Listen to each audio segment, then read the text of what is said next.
Você já sentiu que sua vida precisava de uma pausa?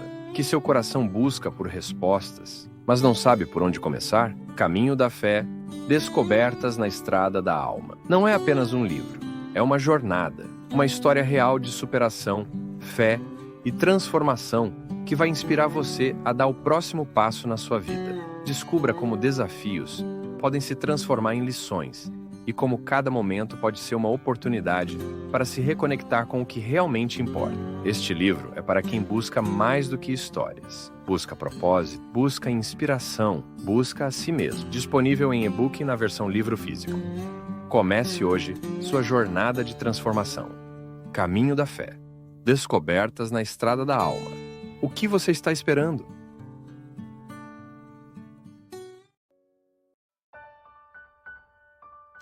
Não se demore com os que estimulam sua insegurança, com os que instrumentalizam sua fragilidade.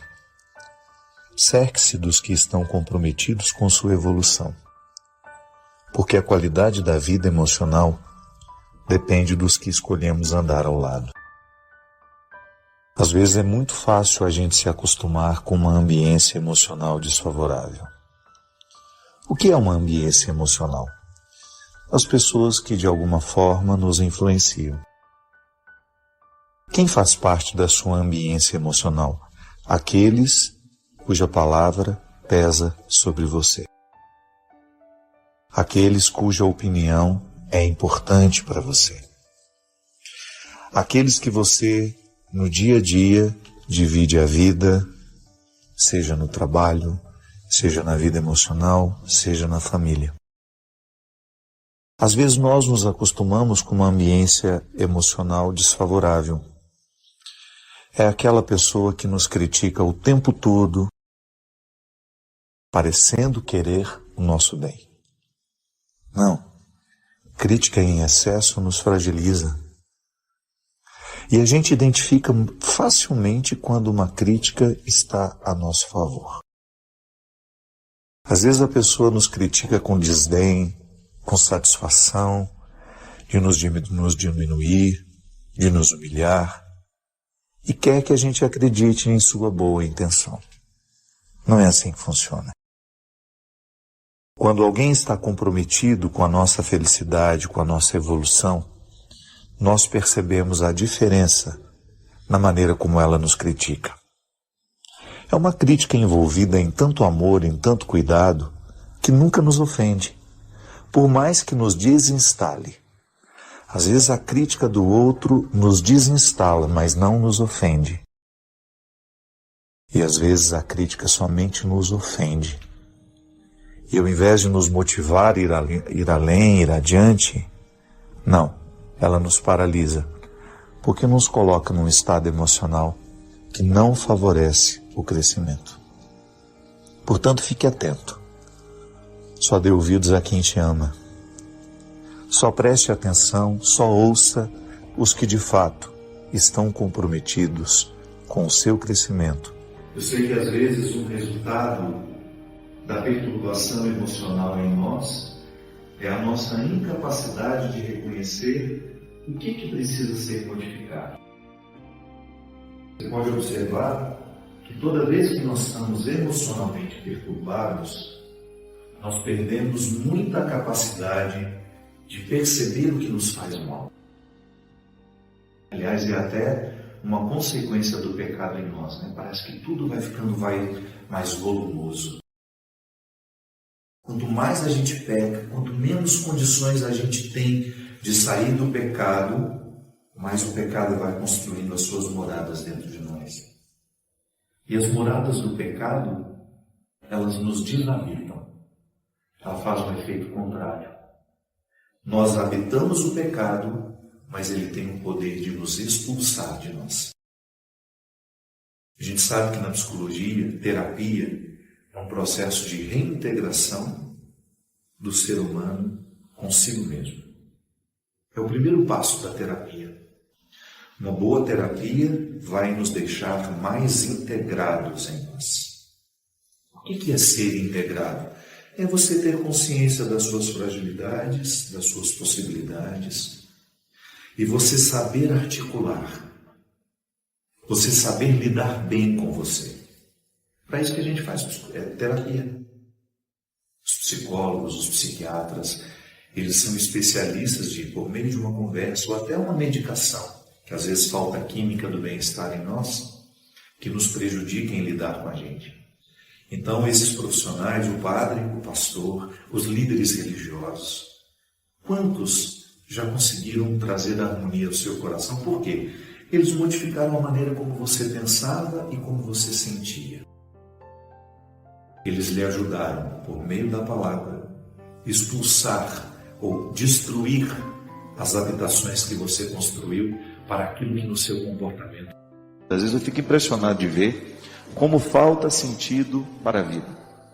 E o que é o sentido da vida, minha gente? É aquilo que dá amarra, né? Que dá liga. É aquilo que faz a gente todos os dias ter vontade de levantar, de viver, porque um sentido está costurando a gente por dentro. E o sentido da vida, na vida do cristão, é um sentido diretamente ligado a Jesus. Eu aprendo com Ele o tempo todo. Eu vivo com Ele a minha experiência de ser quem eu sou, de me equilibrar, né? Para eu não ser tão desarmonioso onde eu vou. A violência nasce justamente no momento em que as desarmonias humanas prevalecem. Às vezes a gente se desequilibra por muito pouco. Já observou isso? Às vezes você se desequilibra muito pouco, por muito pouco. Uma dificuldade que você enfrenta e parece que tudo perdeu sentido, parece que nada mais vai para frente. Isso é um perigo muito grande. Despreparo. Às vezes o bom preparo vai dar condições para que essas pessoas venham diminuir a violência do mundo. E aí eu falo de todo tipo de violência. Que é essa violência física, de alguém que vai e agride o outro que retira a vida, mas também essas violências veladas, que são as violências comportamentais, quando você começa a objetificar uma pessoa, quando você não tem o mínimo respeito por ela, quando você explora o trabalho do outro, quando você mente para o outro, quando você o engana, quando você trai, quando você é infiel, tudo isso é violência. E ouso dizer que a violência do corpo, essa dói na hora que acontece. Agora, a violência da alma, essa às vezes dura a vida inteira. Porque existem pessoas que são violentadas todos os dias, do ponto de vista afetivo, com as palavras, não é? Como uma palavra pode agredir a gente, meu Deus? Como uma palavra pode nos ferir? Fere tanto que às vezes aquilo vira uma infecção afetiva, né? Aquilo vai virando um turbilhão dentro de você, que vai desencadeando outras infelicitações, outras insatisfações, e as desarmonias vão se estabelecendo dentro de nós. Então eu acredito que o grande esforço nosso para diminuir essa violência e dar a Deus esse lugar que sempre foi dele e deve ser, é justamente a gente tomar consciência de que o primeiro lugar de onde Deus é retirado é o meu coração e é o seu. Então, se Ele é o lugar, se o meu coração é o primeiro lugar de onde Deus é expulso, ele precisa ser também o lugar onde Deus é recolocado. Então, ao assumir com Deus este compromisso de ser um cristão, eu coloco Deus no comando dos meus afetos e eu faço de tudo para que as minhas atitudes sejam equilibradas. Que é muito ruim quando a gente é desequilibrado, a gente acaba afastando as pessoas de nós, a gente acaba gerando solidão para nós mesmos, e no nosso desequilíbrio a gente estabelece, né, um processo que vai nos infelicitando muito. Eu acho que vale a pena a gente todos os dias ter esse cuidado. Hoje eu quero reharmonizar o que dentro de mim está precisando, aquilo que está desordenado, para que eu volte a ter o direito de me alegrar. Tem visto como a gente tem sido intolerante, né? Na palavra, a comunicação se realiza. No silêncio, ela se completa. Pois a compreensão se concretiza a partir do silêncio. Há poder em ambos e a sabedoria é usar bem esses dois tempos da comunicação. Dentro de uma composição, as pausas são tão importantes quanto os sons. Uma boa orquestra é aquela que executa bem as dinâmicas das pausas e das continuidades. Mesmo no silêncio da pausa, a canção continua. Não diga as coisas com pressa. Mais vale um silêncio certo que uma palavra errada. O poeta mineiro Carlos Drummond de Andrade recomendava aos poetas: convive com os teus poemas antes de escrevê-los. Tem paciência se obscuros, calma se te provocam. Espera que cada um se realize e consuma com seu poder de palavra e seu poder de silêncio. A recomendação do poeta é sábia e pertinente. Um poema só é bom, se maturado na sementeira do silêncio. Antes de se tornar palavra, a poesia é experiência de vida silenciosa. Os artistas sabem disso, e nós precisamos aprender. Demora naquilo que você precisa dizer. Livre-se da pressa de querer dar ordens ao mundo. É mais fácil a gente se arrepender de uma palavra dita do que de um silêncio. Palavra errada na hora errada pode se transformar em ferida naquele que ouviu, também naquele que disse. Há muitos momentos da vida em que o silêncio é a resposta mais sábia que nós podemos dar a alguém. Na pressa de falar, corremos o risco de dizer o que não queremos.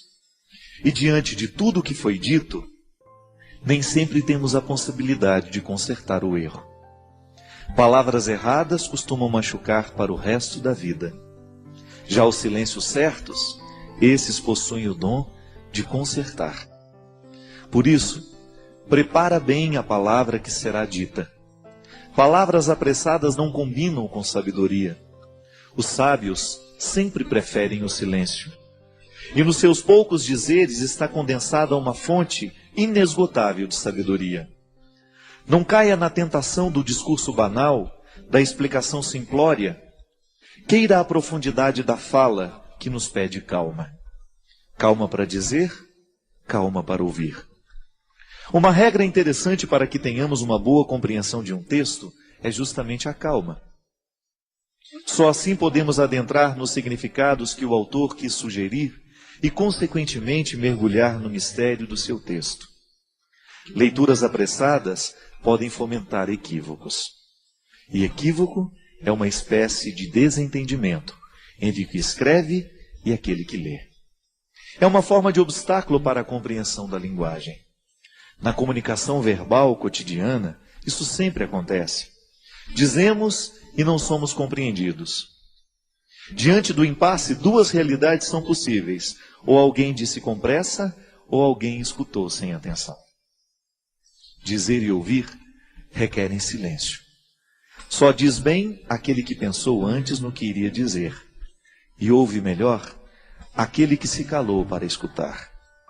A regra é simples, mas exigente.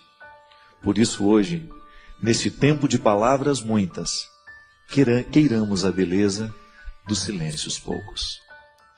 Eu sei que muitas vezes nós somos vítimas das palavras malditas. Não são poucas as vezes em que palavras malditas chegam até os nossos ouvidos. Uma palavra pode ser maldita por causa do conteúdo que ela tem, ou então por causa da forma. Hoje eu estava lendo um texto, coincidentemente, falando da música das palavras. E o escritor estava dizendo que para cada palavra há uma música diferente que nós podemos colocar nela. De maneira que você pode dizer uma coisa muito dura a alguém, mas você colocar uma música que faça bem ao ouvido de quem escuta. Então a pessoa escuta aquela palavra dura, mas com uma música bonita. Talvez tenha sido isso que Jesus soube fazer o tempo todo. Jesus dizia coisas muito duras, mas a música das palavras de Jesus era extremamente sedutora.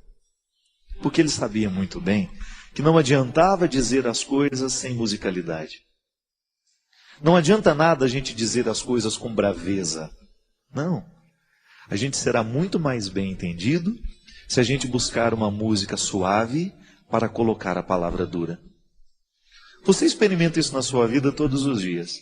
Quando você precisa dizer alguma coisa de muito sério aos seus filhos, e às vezes você não sabe nem por onde começar, porque você tem medo do conteúdo que você vai dizer. O conteúdo é duro, é de exigência. E os nossos filhos não estão muito acostumados a serem exigidos. Eles entraram nessa mística do mundo de hoje, nessa tendência do mundo de hoje, de que tudo tem que ser muito simples, tudo tem que ser muito fácil e rápido. E educar os filhos muitas vezes requer um discurso duro, exigente. Então você vai descobrir junto de Jesus que é possível dizer coisas duras com musicalidades atraentes. É isso que fazia com que as pessoas parassem para prestar atenção no que Jesus tinha a propor. O reino de Deus que Jesus propunha não era coisa fácil, não era coisa simples. Dá trabalho construir o reino.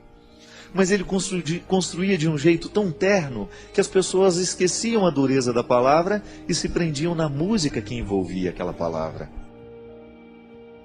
Minha gente, muitas vezes o que a gente faz de errado não é o que a gente diz, mas é como a gente diz. É a música que a gente coloca na frase. Pode ser que hoje você tenha ferido alguém com aquilo que você disse. Pode ser que hoje você tenha sido ferido por alguém com aquilo que você disse. E talvez você não tenha errado naquilo que você disse. Você tinha razão naquilo que você disse. Você estava certo ao reivindicar o que você reivindicava ou dizer aquela verdade que você disse. Mas talvez você não tenha escolhido o melhor jeito de dizer. Talvez você se perdeu na pressa, na raiva, na ira. É estranho, mas na vida a gente perde a razão quando a gente fica bravo.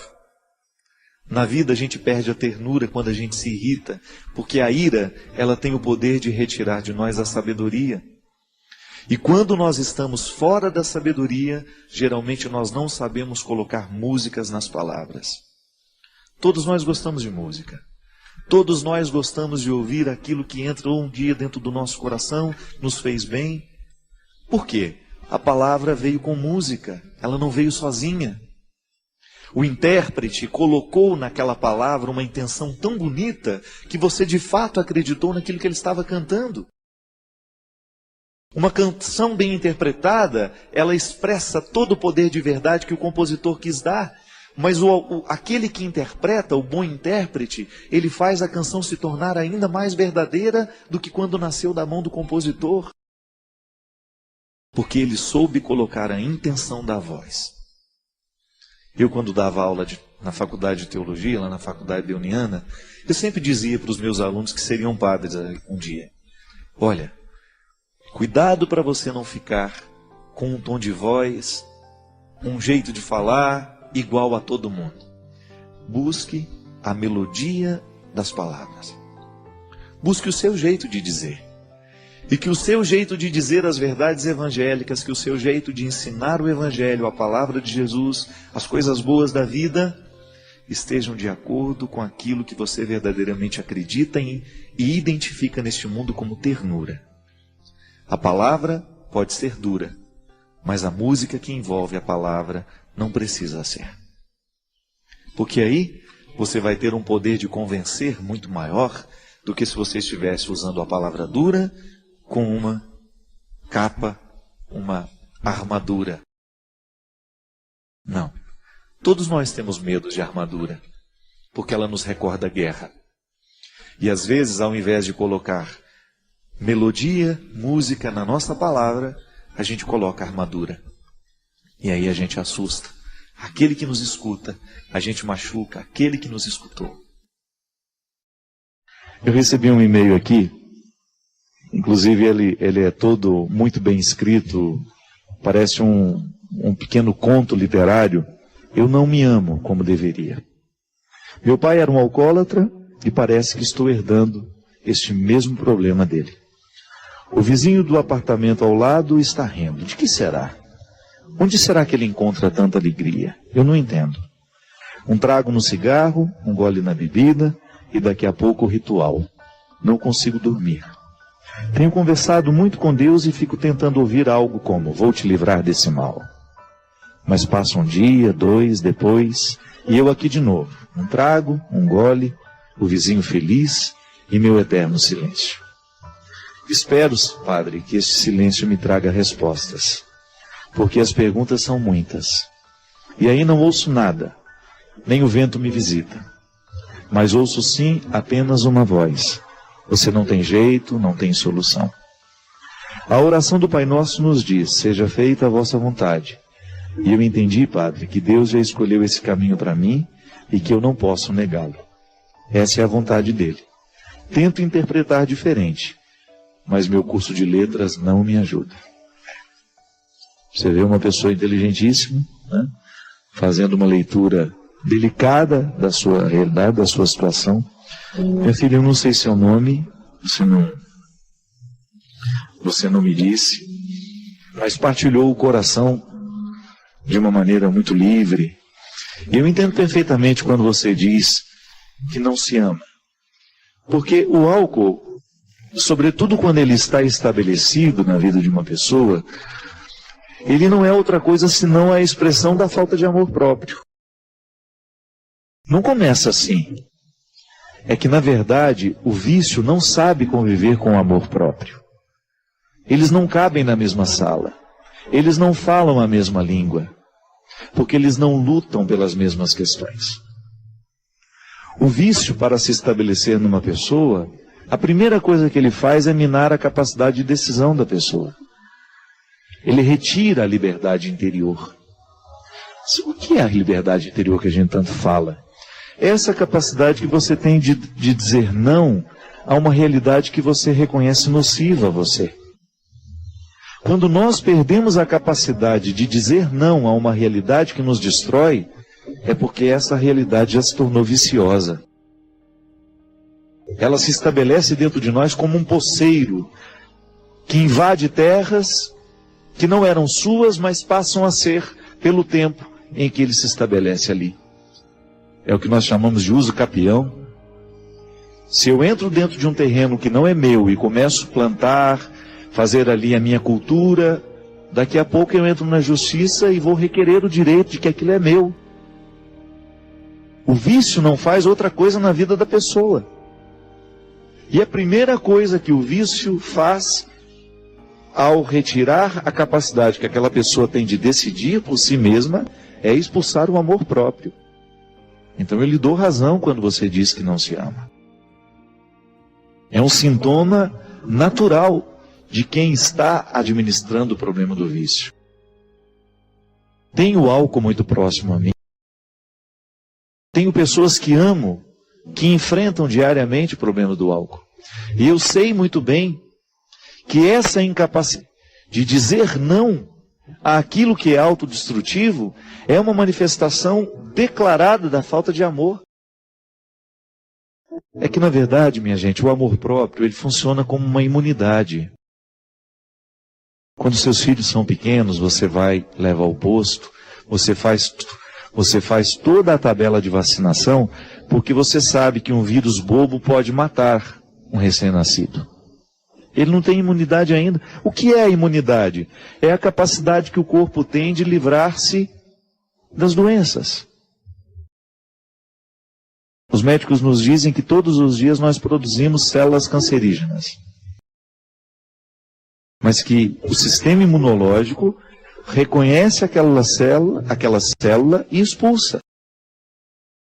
Eu lembro quando eu era menino, a gente, ao estudar o sistema imunológico, na aula de biologia, a professora, para falar numa linguagem simples que nós poderíamos entender, ela dizia que era um exército de soldadinhos que iam à frente, capturando os vírus, as bactérias, tudo aquilo que pode ser nocivo à nossa vida, e expulsando, para que o que é nocivo não se estabeleça e não mate o saudável em nós.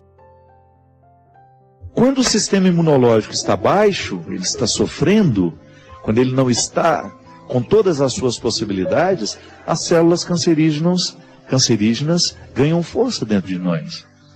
É por isso que os médicos dizem que hoje o câncer está muito associado também a estilo de vida.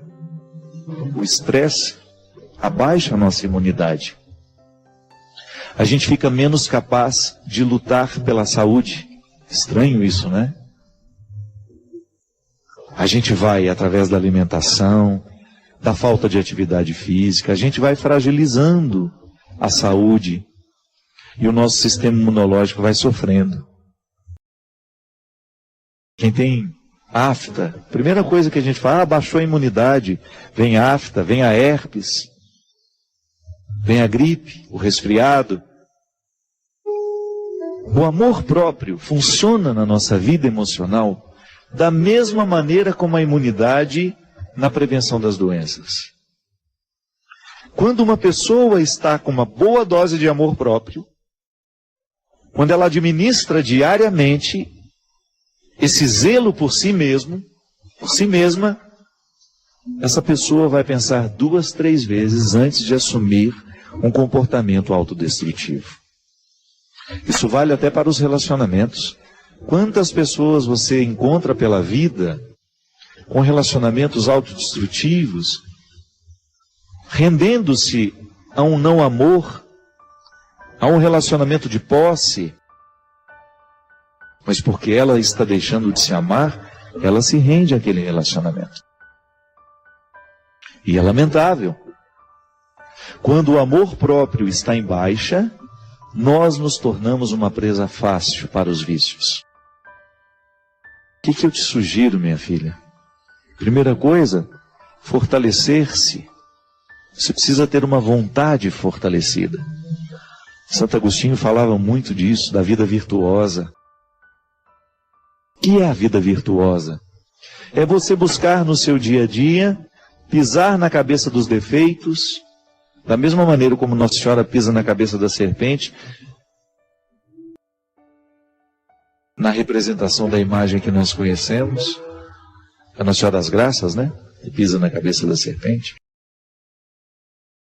Santo Agostinho sugere a vida virtuosa até mesmo para os ateus, porque ele aprendeu isso lá na filosofia antiga, num tempo em que esses escritos, essas sugestões filosóficas eram para ateus, mas também para aqueles que queriam ser cidadão. Eu quero ser um bom cidadão na minha cidade. Platão, Aristóteles já falavam disso. A vida virtuosa como aquela que organiza a vida social. Agostinho já está falando numa perspectiva cristã. Quando eu luto para viver uma vida virtuosa, eu naturalmente estou deixando de dar força ao pecado que gera o vício. Então a primeira coisa, minha filha, é você fortalecer a sua vontade. E você, a partir dessa vontade fortalecida, você buscar a superação do vício do álcool. Para você não repetir a mesma destruição que seu pai cometeu. Ah, padre, mas como é que a gente fortalece a vontade? Cercando-se de coisas boas. Uma boa leitura, mudança de hábitos, cercando-se de pessoas que possam, de fato, contribuir com você. Tem tanta gente boa no mundo, eu sempre digo isso. Tanta gente especial no mundo, tanta gente brilhante do ponto de vista humano. Nessas ONGs, desses grupos de voluntariados, tanta gente especial ali. E nós muitas vezes fechados nos nossos mundos, cultivando pessoas que não nos agregam, que não nos edificam. Talvez você esteja necessitando dar uma olhada até nas suas amizades, né? É muito perigoso você identificar que no seu ciclo de amizades, isso é, de pessoas que exercem uma autoridade afetiva sobre você, estão aquelas que corroboram o seu vício. Estão aquelas que não lhe ajudam a vencer o que você precisa vencer. Rezo por você, minha filha. Quero que você tenha êxito, para que você tenha êxito na sua luta, para que você volte a se amar, que você redescubra o seu valor como pessoa e que você não se renda a tudo isso que está lhe destruindo. O coração que vai ser tocado é aquele coração que se reconhece. É aquele coração que já está com coragem de dizer quem é. Ali Deus trabalha. Ali Deus opera. Porque onde existe hipocrisia, onde existe falsidade, Deus vai ter muita dificuldade de agir. Não porque Ele não quer. É porque a falsidade e a hipocrisia funciona como um plástico que a gente coloca por cima e a água não penetra para fertilizar a terra e as sementes que estão ali dentro. Por isso, não tenha medo de reconhecer quais são os seus defeitos, quais são os limites e qual é a luta que você precisa estabelecer para superar tudo isso. Porque reconhecer tudo isso já é dar um passo na direção da vitória. E você merece. Tenho certeza disso, sem medo de errar. Por causa da fé que eu professo. Por causa do Jesus que eu conheço. Deus não quer que ninguém morra fracassado. Deus nos quer experimentando o melhor da vida. Deus nos quer tocando no mais bonito dos nossos sentimentos. Deus nos quer explorando as nossas possibilidades. Deus nos quer quebrando as muralhas. Deus nos quer quebrando as distâncias. Deus nos quer criando laços. Deus nos quer verdadeiros, fiéis, livres. Deus nos quer construindo uma história que vale a pena. E é por isso que toda vez que nós reconhecemos que isso não está acontecendo em nós, é gesto de conversão analisar o que está errado e trabalhar para recuperar o que está errado. Nós não estamos condenados. A condenação seria: eu não tenho mais o direito de lutar. Aliás, isso deve ser muito triste. Uma pessoa não ter mais direito de lutar. Restringir a possibilidade de luta de uma pessoa. Mas nós temos o direito. E por menor que seja esse direito, se a gente o exerce bem, aos poucos ele vai dilatando. Porque ninguém pode segurar o ser humano que sabe aonde quer chegar. A Cristina, ela está sentindo medo de morrer. Ela me diz assim: padre, tenho fraquejado muito na fé, estou sentindo muito medo de morrer, de que alguém da minha família morra. E vou tentar explicar. O motivo foi o falecimento da minha sogra. Depois da morte dela, padre, eu não tenho conseguido vencer esse pânico. Eu sempre imagino que vai morrer alguém da minha casa, sempre fico com pensamentos obsessivos, pensando que nada mais vai existir depois da morte, que tudo isso aqui é em vão. E me angustia demais olhar para as pessoas que eu tenho e pensar que eu posso perdê-las a qualquer momento. O que eu posso fazer, padre? Minha filha, eu não sei quanto tempo tem que a sua sogra morreu, mas a gente sempre passa por um processo assim, toda vez que a gente perde alguém. É natural que na nossa vida a gente sinta medo de perder quando perdeu. É como que se aquela perda abrisse os nossos olhos para que nada é eterno, de que a gente perde sim, o tempo todo alguém vai morrer, o tempo todo nós vamos ter de lidar com o limite. Agora, o que a gente precisa fazer é encaminhar o nosso luto de maneira que ele não venha nos causar esse pânico.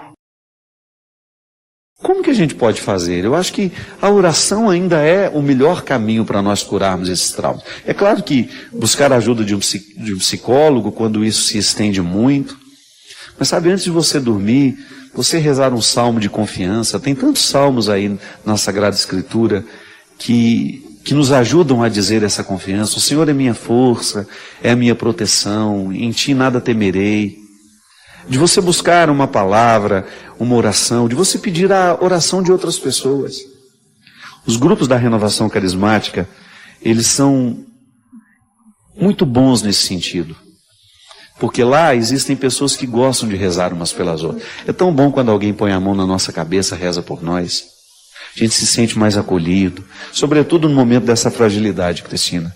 Procure participar de um grupo de oração. Procure fazer a leitura de um salmo de confiança ao final da noite.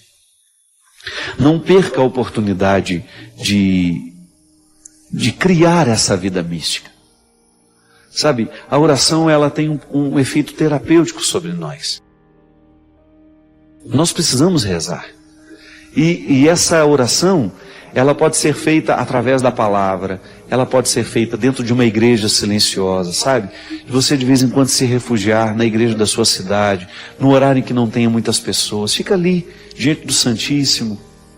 Fique em silêncio e peça a Deus que Ele venha preencher esses espaços que foram abertos pela perda daquela pessoa.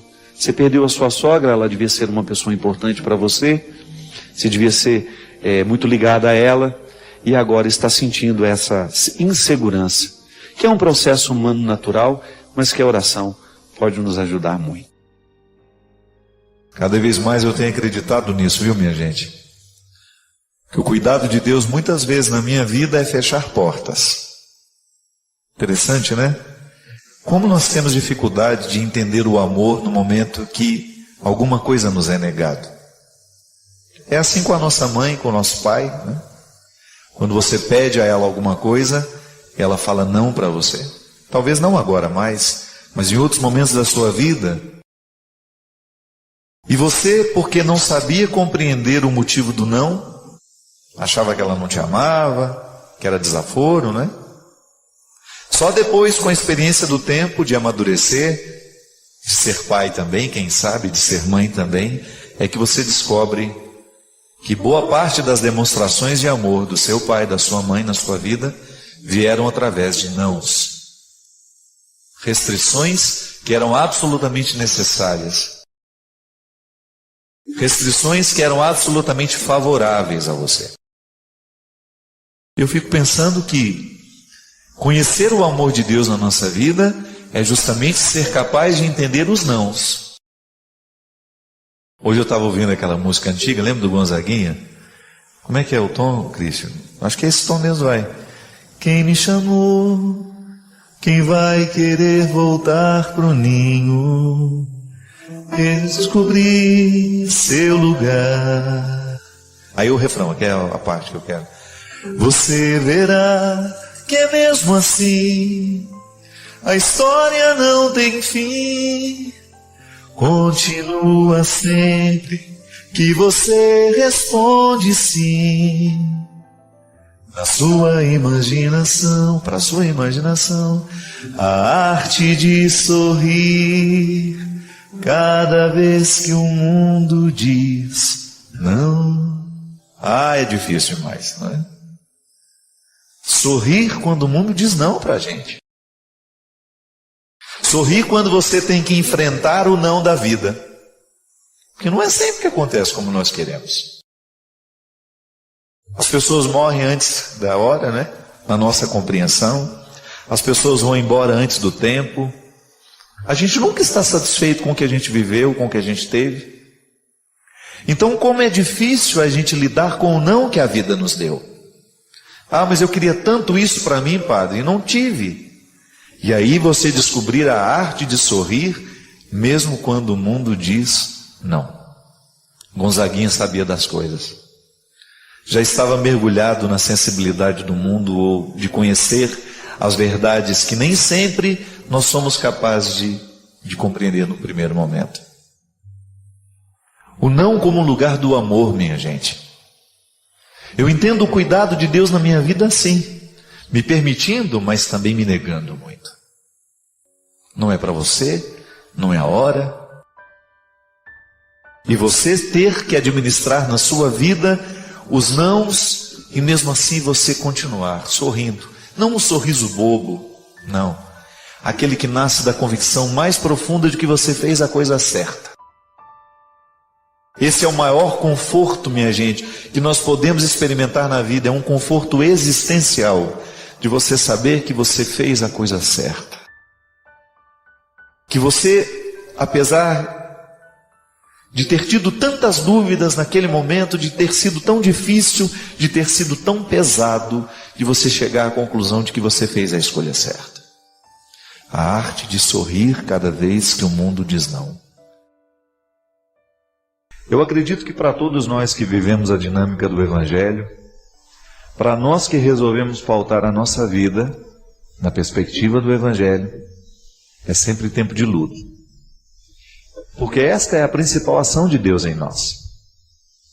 é nos encorajar para a gente dar conta da vida, é nos encorajar para que a gente não se entregue nos momentos das dificuldades, dos problemas, das lutas. E é por isso que todo cristão é sempre um batalhador. É a união dessas duas forças, minha gente. A graça divina com o esforço humano, me capacitando diariamente para que eu tenha coragem de dar conta da minha vida. No primeiro momento, em ter coragem até mesmo de descobrir onde é que eu preciso mudar, o que é que eu preciso fazer para que esta minha vida seja satisfatória. Porque eu acho que no fundo, o que nós desejamos é isso. É tornar a vida uma atividade satisfatória. É extrair esse sabor diariamente desse dom que nós recebemos. Você olha lá para o trabalho que você exerce, você sabe que lá tem sacrifício. Mas este sacrifício, exercer essa profissão que você escolheu, estar nesse local de trabalho que você escolheu, viver esse sacrifício do dia a dia, só tem sentido se você identifica que ele está te realizando como pessoa. Porque não existe realização humana sem sacrifício. E aí você vai na raiz do termo, né? Sacrifício é você tornar algo sagrado. Mas a gente não torna algo sagrado apenas com coisas boas, não.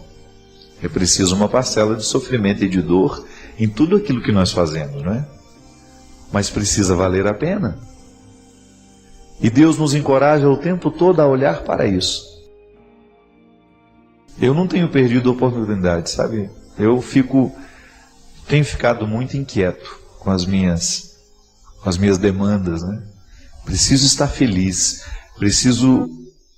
E ser feliz consiste em ter a totalidade. Não significa ser um bobo alegre, não. Significa estar satisfeito com tudo aquilo que é até sofrimento na minha vida. Porque o único sofrimento, o único sacrifício que realmente Deus quer para nós é aquele que nos coloca no caminho certo. Mas a gente erra, padre, erra.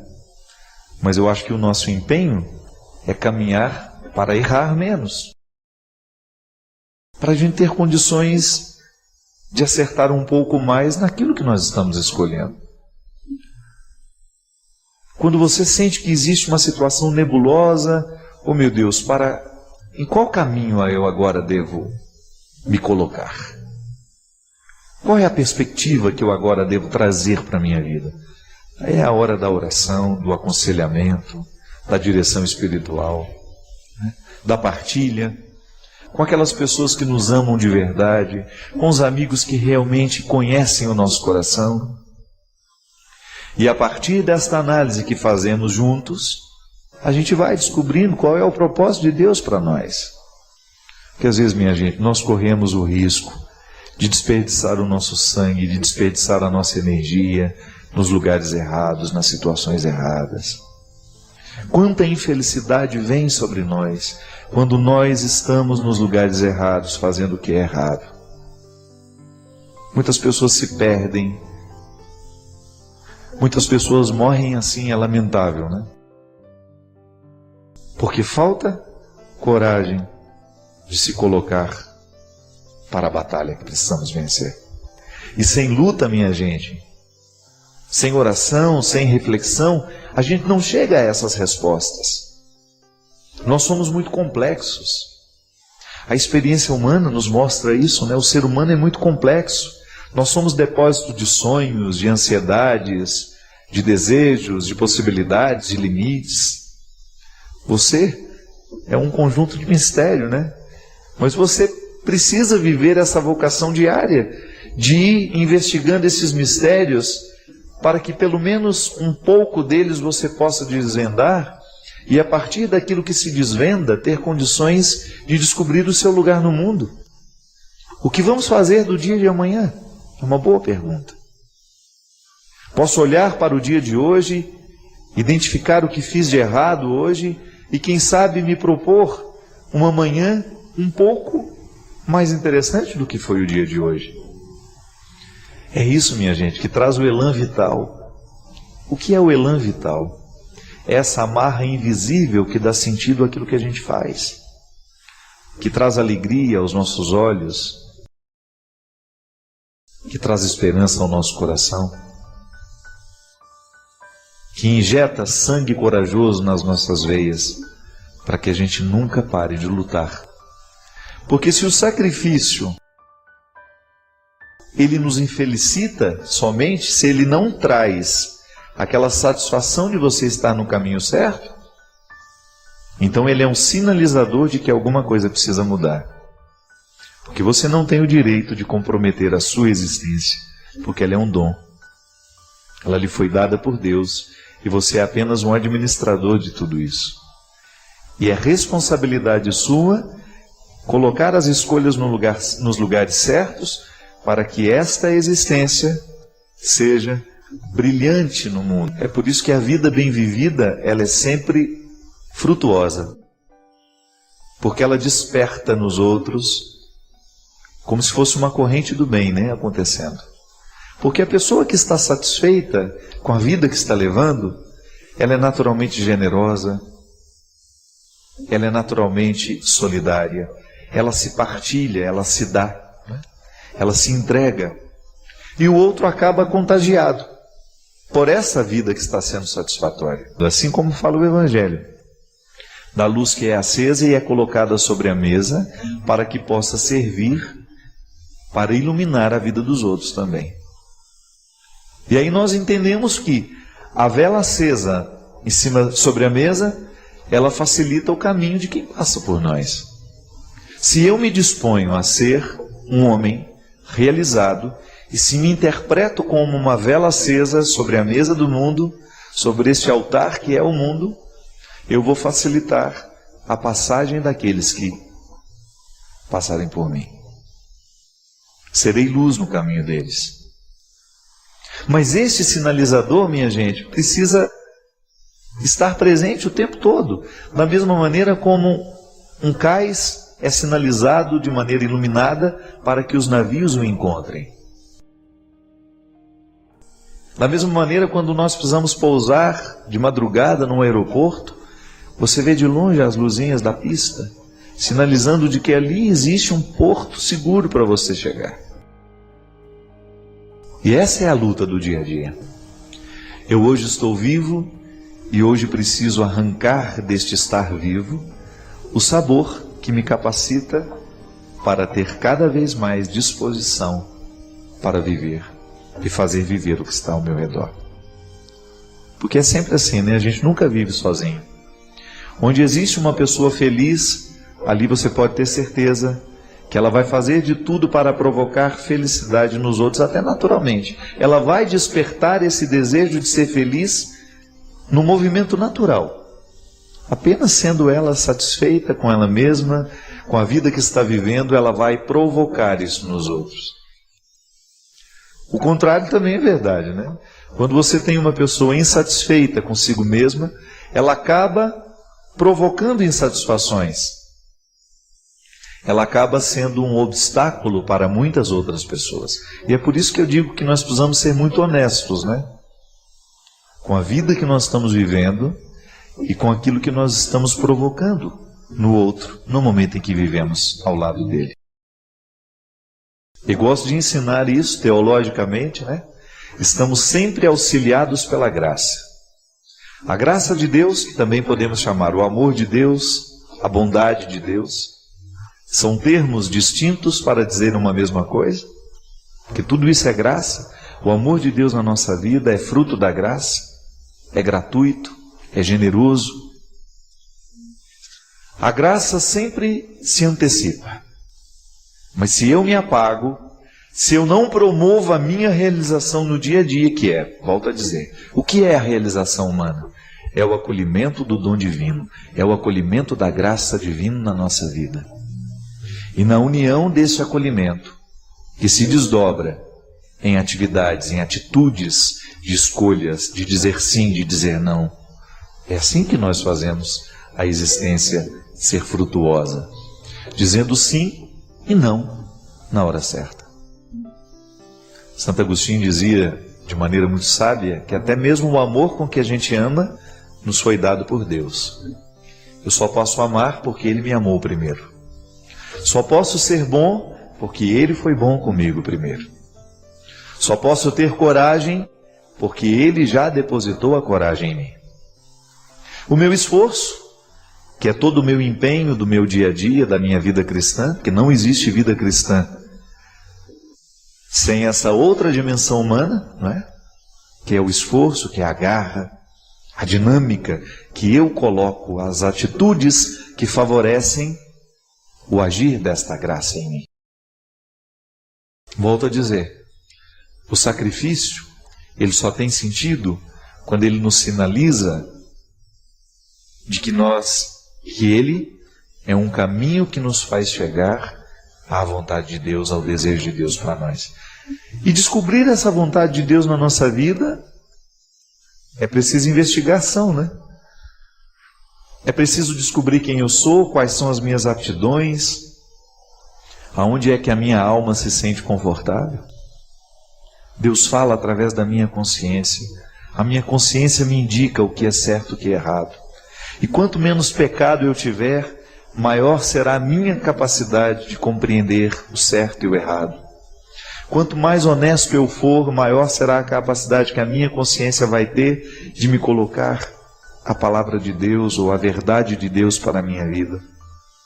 A palavra de Deus, no momento em que eu vivi aquela experiência tão fecunda em Jerusalém, era essa: não pare de lutar. Não entorpeça a sua consciência. Não seja um homem relapso, não seja um padre relativo, né? Não relativize o que eu quero para você. Coloque o seu coração no lugar certo. Empenhe-se no projeto que realmente vai fazer frutos para a sua missão. Você já imaginou se eu estivesse me obrigando a ser padre? Que desconforto horroroso que eu iria viver, né? Não. Eu tenho muitos defeitos, você sabe disso, já falei, e falo deles o tempo todo, mas a minha experiência está valendo a pena, porque eu me sinto confortável sendo quem eu sou. E os desconfortos que eu identifico nunca estão diretamente ligadas ao essencial daquilo que eu sou. Não.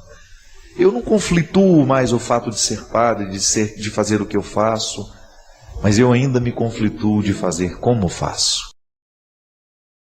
Mas pode ser que existam algumas pessoas que estejam num nível de conflito ainda mais profundo. Não estão conflituando como fazem, mas o que fazem.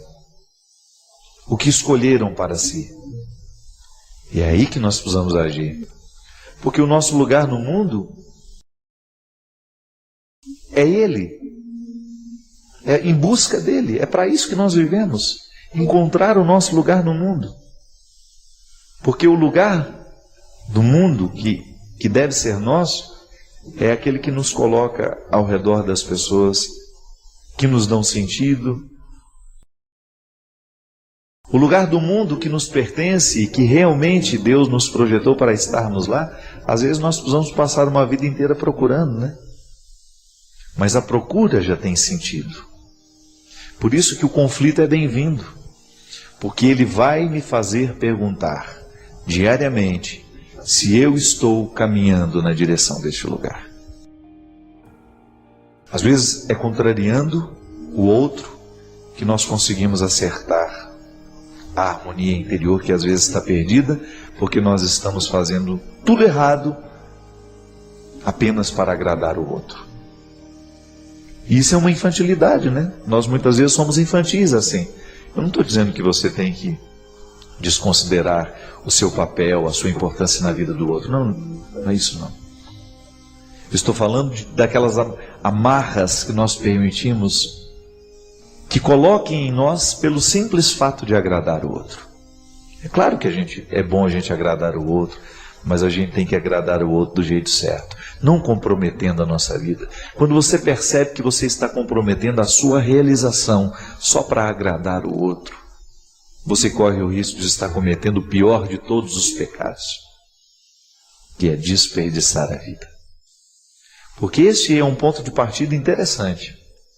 eu saber quem eu sou, mas sempre colocar como perspectiva quem eu devo ser. Analisar o que tenho feito, mas não parar na análise que me responde o que eu tenho feito, mas sobretudo me colocar na perspectiva do que devo fazer para que aquilo que eu faço tenha uma identidade com aquilo que eu sou. Eu sempre gosto de dizer isso. Eu não tenho, essa pergunta eu não me faço mais. Será que eu quero deixar de ser padre? Não. Eu gosto, eu amo o que eu faço. Agora eu preciso me responder todos os dias, como é que eu vou ser padre no dia de hoje? Aí eu olho para as pessoas que estão ao meu lado, quais são os compromissos daquele dia, e eu identifico de maneira muito prática como é que eu precisarei ser padre ali, com aquelas pessoas e com aquela situação. Se é diretora de escola, você é professora, você é balconista, você trabalha no supermercado, não importa. O advogado, o médico, somos todos iguais. Porque todos os dias, do homem mais importante ao mais simples, das atribuições mais poderosas às mais simples, do homem mais rico ao mais pobre, dos mais bonitos aos mais feios, dos mais inteligentes, dos menos capacitados, dos mais estudados, dos mais iletrados, todo mundo vai ter que descobrir isso. Você, pai de família, é a mesma coisa, né? Acorda amanhã de manhã, vai olhar para sua esposa, que está ao seu lado, ou não, está viajando, está ali, foi na casa da mãe, vai olhar para os filhos que você trouxe ao mundo, vai olhar para os seus amigos de trabalho, vai olhar para os seus companheiros que você vai encontrar no final do dia para jogar um futebol, e ali você vai ter que se perguntar como eu devo ser, como você deve ser com eles. Como é que você vai ser o pai de família que você escolheu ser naquele dia? Vai ter que descobrir como é, como é que está sendo e em que lugar do mundo está. O que está fazendo da vida que recebeu? O que está fazendo da vida que ganhou? E é por isso que eu gosto de dizer sempre que não há cristianismo sem reflexão. A oração e a reflexão são dois os sustentos, né? São os dois pilares da nossa vida cristã. Eu preciso rezar e eu preciso refletir. E preciso agir depois de um terceiro momento. Buscando este lugar. Nós somos peregrinos neste mundo, né? E estamos juntos nessa peregrinação. Às vezes o presente de Natal que nós podemos nos dar é uma boa decisão. Uma decisão acertada a respeito do nosso futuro. Quem sabe o presente de Natal que você esteja precisando se dar seja esse: mudar os rumos da sua vida, fazer escolhas mais saudáveis, não desperdiçar a sua vida com aquilo que é nocivo, com aquilo que não lhe faz bem.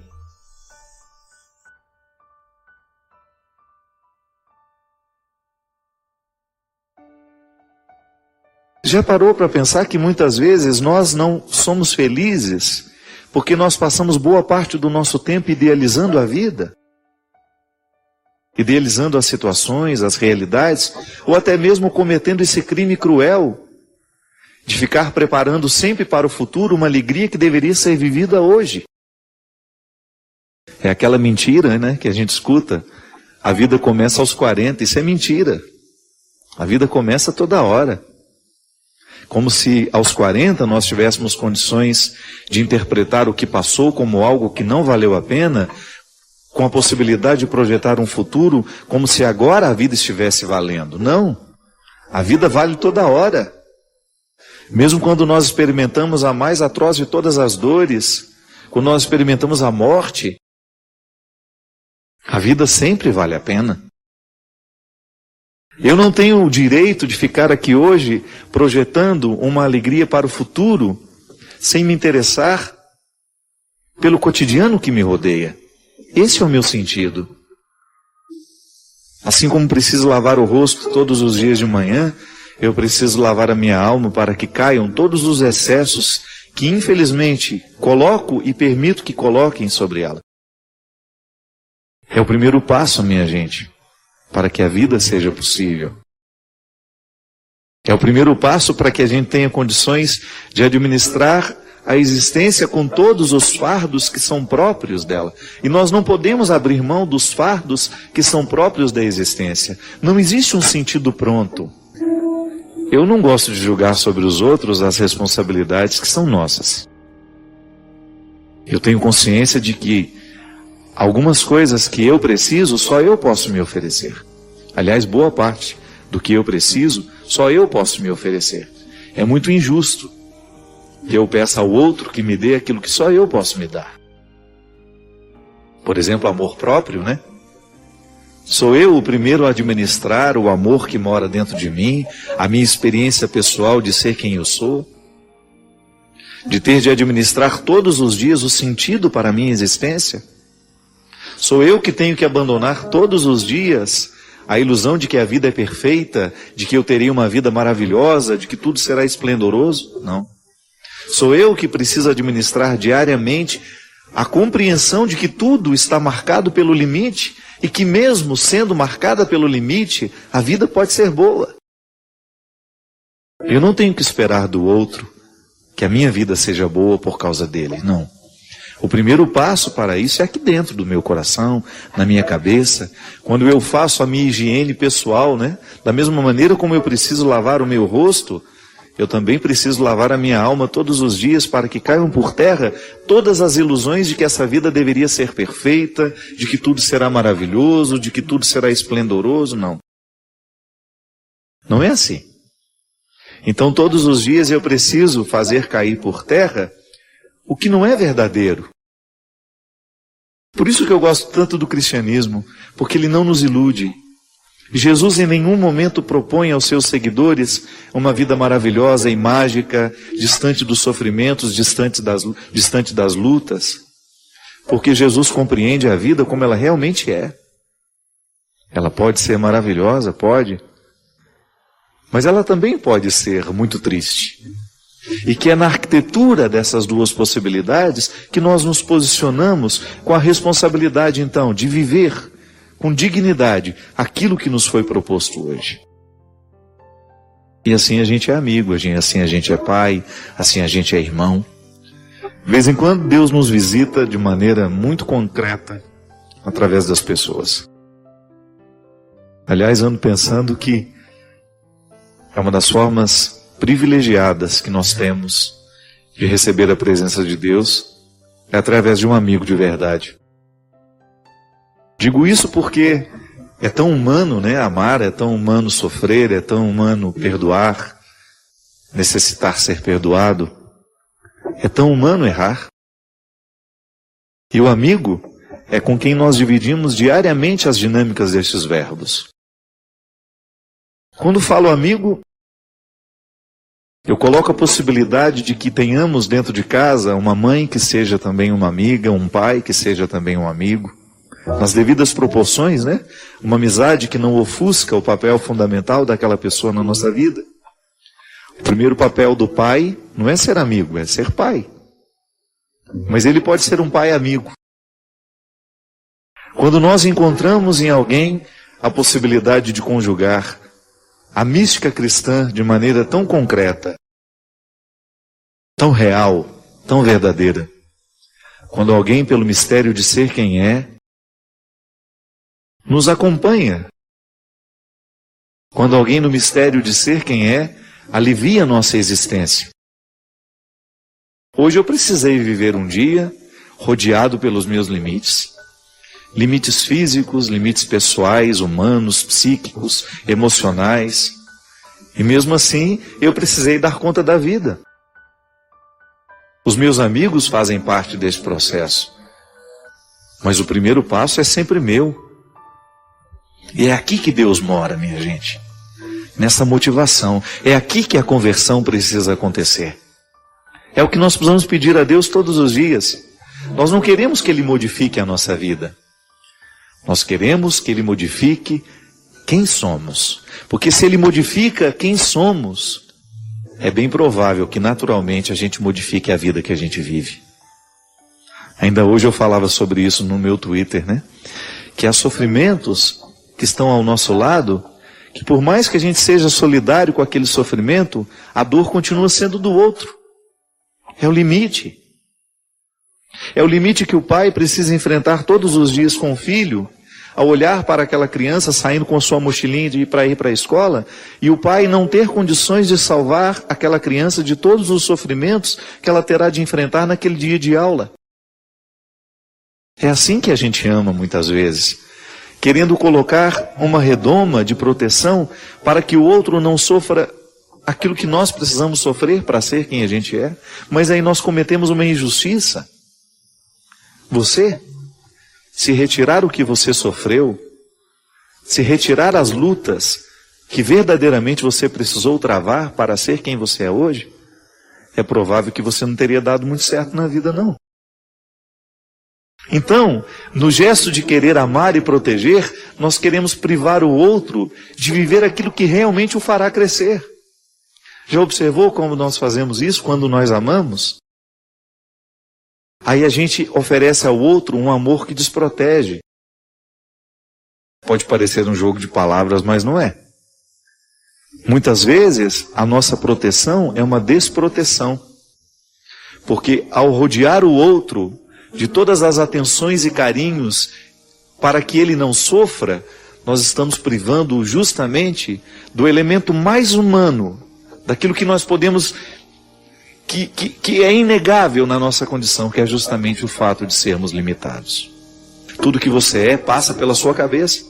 É por isso que eu digo sempre, né? Que a conversão é aqui. É no jeito como nós pensamos, é no jeito como nós olhamos para o pai, é no jeito como nós olhamos para o filho, é no jeito como nós olhamos para quem amamos. Por isso que o cristianismo é tão concreto. Porque ele modifica o nosso jeito de amar. Tá bom, eu quero amar, mas eu não quero colocar o outro numa redoma para receber o meu amor. Eu quero amar ao lado. Eu quero amar, mas sem privá-lo do sofrimento que ele terá de enfrentar quando a vida for dura para ele. E eu quero ser maduro o suficiente para entender que a vida é assim mesmo. Que eu não tenho o direito de criar dentro de mim um espírito de vítima que vai me justificar como um eterno fracassado. Porque às vezes acontece isso, minha gente. A vida, ao ser dura para cada um de nós, parece que nos dá o direito de um atestado de vítima que nós vamos sempre apresentar para justificar a nossa falta de coragem, a nossa falta de mobilidade, a nossa falta de esperança. Não é para ser assim. Ninguém nos prometeu que seria fácil. Em nenhum momento Jesus prometeu aos seus discípulos que seria fácil. Veja a linguagem que ele usou. Faça uma visita aos evangelhos e você vai ver que em nenhum momento Jesus deixou de falar de luta, de espada, de processos dolorosos, de cruz. Mas nós não temos o direito de desvincular a vitória do processo de luta. Nós não temos o direito de dizer, pague o dízimo nessa igreja e a partir de agora você será um homem ou uma mulher abençoada. Não é assim que Deus age. Ou até mesmo identificar que muitas vezes o insucesso é identificado como falta da presença de Deus na nossa vida. Não. Muitas vezes o insucesso é um processo natural das escolhas que nós fazemos e Deus estará lá do nosso lado, sim, no momento do insucesso. Eu não estou diabolizado no momento do meu insucesso. Às vezes, sabe, eu fico vendo na televisão, com muito respeito, todos os discursos religiosos, mas eu fico pensando que eu não me identifico mesmo com algumas perspectivas, algumas maneiras de interpretar o cristianismo. Quando você identifica que Deus está te abençoando somente porque você está ficando rico, somente porque você está se livrando dos problemas, você identifica que Deus está sendo uma bênção na sua vida, porque Ele te faz vencedor o tempo todo. Tudo bem. Não é nenhum problema você pensar a vitória como uma vocação que Deus nos dá. Eu não posso identificar a pobreza do outro como uma manifestação da não predileção de Deus por ele. Não. Deus está em todos esses lugares, Deus está com os fracassados, Deus está com os pobres, Deus está na miséria. Ali onde existe o miserável, Deus está presente. E se por acaso nós, com a nossa atitude, conseguirmos quebrar o poder daquela miséria por força do nosso empenho, que está sempre agraciado. Eu gosto de dizer isso. Toda a ação humana, que é de promoção do bem, que é de vitória, de transformação, já está naturalmente abençoada. É a graça de Deus agindo em nós. Eu não posso ser bom sem a graça de Deus agindo em mim. Até para eu me arrepender dos meus pecados, eu preciso da ação da graça em mim. E ali identificar que este processo, ele é humano, ele é natural. E eu não posso me opor àquilo que é humano em mim. Porque é no acolhimento dessa humanidade que Deus vai agir. É assim que Ele visita a nossa vida através de amigos, que nos dão a palavra certa, que nos encorajam, que nos recordam que nós temos de estabelecer diariamente esse pacto com a existência. É o que nós queremos nesse programa de hoje.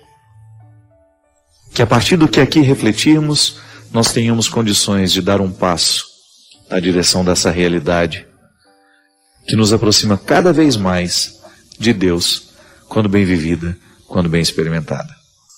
Eu desejo que você, nas suas lutas, você tenha sempre o direito e a possibilidade de retirar os seus excessos, para você ter diante dos seus olhos a sua verdade fundamental, sem exageros, só você. E a partir disso, você reencontrar o caminho da vida. Obrigado pelo seu carinho, pela sua atenção. E que Deus abençoe muito você. Que Deus derrame sobre o seu coração, sobre a sua casa, sobre a sua vida, a disposição que caracterizou o coração de Nossa Senhora. Para que, exemplo dela, a gente também possa ser um cristão de verdade. O mundo está carente de nãos. Vejo que cada vez mais os pais e professores morrem de medo de dizer não às crianças. Mulheres ainda têm medo de dizer não aos maridos. E alguns maridos temem dizer não às suas esposas. Pessoas têm medo de dizer não aos amigos. Noras que não conseguem dizer não às sogras, chefes que não conseguem dizer não aos subordinados, gente que não consegue dizer não aos próprios desejos. E assim são criados alguns monstros.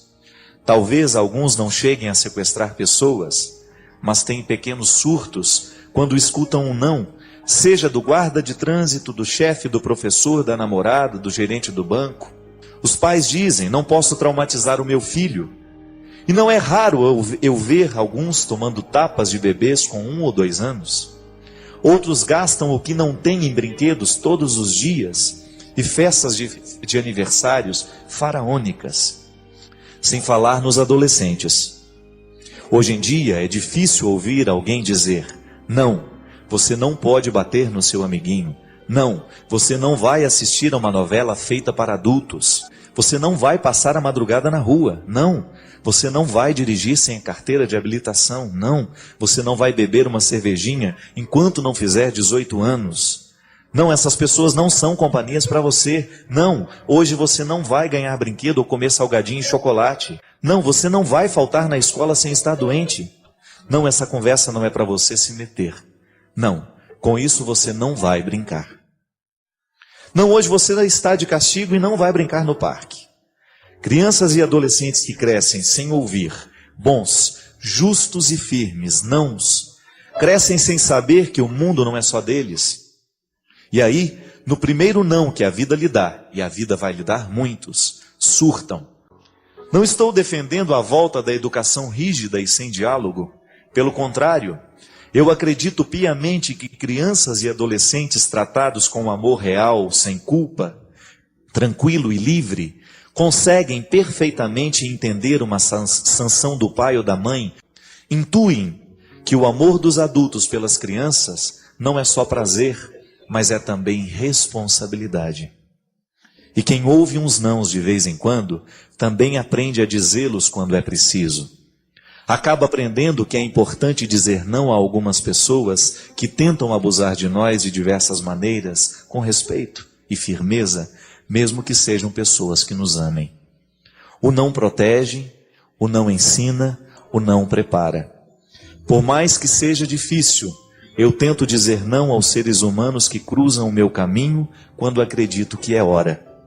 E tento respeitar também os nãos que recebo. Nem sempre consigo, mas tento. Acredito que é aí que está a verdadeira prova de amor. E é também aí que está a solução para a violência cada vez mais desmedida e absurda nos nossos dias. Eu confesso, eu recebi esse texto na semana passada e iria lê-lo, mas eu gostaria de parabenizar sem saber quem é. Mas ela se propôs a fazer uma reflexão, gente, absolutamente válida para os dias de hoje. Minha gente, cada vez mais eu me convenço, e eu falo até aqui no meu livro do sofrimento, que as grandes tragédias, elas são alimentadas aos poucos. Grandes tragédias acontecem a partir de pequenos descuidos. É interessante que uma tragédia, quando ela acontece, ela é uma junção de uma série de pequenos detalhes que foram desconsiderados. A verdadeira educação, eu trabalhei e estudei muito o processo educacional, e tenho certeza que muitos educadores que agora me acompanham vão de concordar comigo. Um processo educacional, ele só pode ser saudável a partir do momento em que há um equilíbrio entre sim e não. Não estou querendo propor um modelo educacional repressivo, coercitivo, que venha impor pela força do grito, que venha proibir tudo aos filhos, não. Mas o que essa psicóloga está propondo é que a gente assuma a responsabilidade na hora certa, para que depois a gente não seja responsabilizado por coisas piores, por coisas trágicas. Hoje, minha gente, o grande desafio nosso como pais e mães, como educadores, como pessoas que de alguma forma têm a possibilidade de interferir no processo social, é a gente educar as pessoas para o limite, para a situação em que todos nós teremos que enfrentar, em que a vida vai nos oferecer um não. Nós não podemos encontrar uma pessoa que foi feliz e que foi realizada, que só encontrou sim pela vida, muito pelo contrário. Aliás, eu acredito que uma pessoa ela vai se tornando interessante à medida em que ela vai conseguindo vencer as adversidades que encontra. Ninguém nasce pronto. Nós não temos a possibilidade de ter uma vida pronta, um mundo ordenado, se a gente não passa pela experiência de produzi-lo. E um filho é um empreendimento que precisa o tempo todo ser talhado como se fosse mesmo uma escultura, a partir deste formão humano, desta ferramenta que se chama amor, que dá 2 golpes. O amor é uma ferramenta que dá 2 golpes, para permitir e para negar. Engana-se aquele que pensa que o amor é uma ferramenta que só dá o golpe da permissão. Não. O amor dá o golpe da permissão, mas ele também dá o golpe da negação. Proclamar a vitória de Deus é um jeito interessante que a gente tem. Primeiramente, reconhecer aquilo que nós esperamos dele. Porque quando a gente proclama a vitória de Deus na nossa vida, nós estamos reconhecendo que em nós há uma parte que a ele pertence. Não que nós sejamos esquartejados, não. Essa totalidade do ser humano consiste em compreender que nele há uma parte irrenunciável que pertence ao sagrado. Território sagrado. É a identidade cristã sendo assegurada nestes detalhes da existência. Quando a gente descobre que dentro de nós há um espaço para a coragem, mas que também há um espaço para a fraqueza. E que na reconciliação dessas duas realidades, porque elas precisam ser reconciliadas o tempo todo, uma vez que ninguém é corajoso sempre, mas ninguém também é um fracote sempre. Nós fazemos a mistura, a transição de o tempo todo a gente se reconhecer em algum lado dessa história. Não te condenes a morrer com os teus defeitos. Coisa mais triste, minha gente, é quando a gente fala assim, eu sou assim e não mudo. Porque quando a gente diz que a gente não vai mudar, de alguma forma a gente já começou a morrer. Porque aquilo que não muda é aquilo que está morto. Por isso que o conceito de santidade é um conceito dinâmico que nos move o tempo todo para a vida. Santo não é aquele que está no definitivo, não. Santo é aquele que está no movimento constante de lutar para ser melhor. Santidade, todos nós somos convidados a viver. E às vezes nós achamos que santo é coisa de gente que já está no altar. Não. Santidade é uma realidade, é uma luta para a qual todos nós estamos convocados. Não tem que ficar se acomodando nos defeitos que a gente tem. É tão bom a gente ter a sensação que cresceu. Erga os olhos, destranca a tua voz. Vem receber novas vestes de luz e proclama comigo a vitória de Deus. Destranca a tua voz. Você que tantas vezes tem medo de dizer, você que tantas vezes tem medo de falar das tuas dificuldades, dos teus limites. É tão bom a gente ter coragem de assumir que a gente é frágil. É tão bom a gente ter coragem de assumir a fragilidade, porque depois dela, a coragem toma conta de nós. E isso é realidade, não é uma conversa fiada, não. Às vezes nós nos empenhamos tanto para vencer, mas a gente esquece de um detalhe pequeno e tão fundamental na vitória. Para a gente alcançar a vitória, nós precisamos o tempo todo fazer a experiência constante de permitir que aquilo que é parte de Deus em nós, que Ele cuide, que Ele alimente. Porque aquilo que é dele, Ele já está fazendo acontecer. Agora, a vitória muitas vezes não ocorre porque falta a nossa disposição de trazer as talhas com água para que Deus faça a água transformar-se em vinho. Este movimento é humano, é decisão humana acreditar na palavra que transforma a água em vinho. Você já parou para pensar quantas realidades humanas você experimenta? Quantas realidades você hoje vive na sua vida que são semelhantes à história do vinho, da água que se transforma em vinho? Quantas realidades humanas você precisaria ter a coragem de apresentar ao Senhor e dizer: ó, essa é minha água, e eu gostaria muito que o vinho acontecesse. Esta é a luta que eu trago, Senhor. É o empenho que eu tenho vivido todos os dias da minha vida, e eu espero pelo teu milagre. Porque eu sei que esse milagre se dá a partir de dois caminhos, o meu e o seu, que num determinado momento se juntam. São dois gestos que têm o poder de transformar e de acontecer e de fazer aquilo que antes parecia impossível. Causas impossíveis, nós costumamos dizer. Existem muitas causas que são impossíveis, é porque a gente ainda não fez o que é possível. Nós só temos o direito de esperar pelo impossível, depois de termos feito tudo o que nos foi possível. E trazer a talha com água é um jeito que a gente tem de apresentar ao Senhor o nosso empenho e a nossa disposição. Deus entra na nossa vida, é aqui. Às vezes a gente costuma falar que quem se converte é o coração, né? Mas vamos ser concretos hoje. Deus entra pela cabeça, sabe por quê? O coração é apenas metáfora daquilo que o cérebro já decidiu.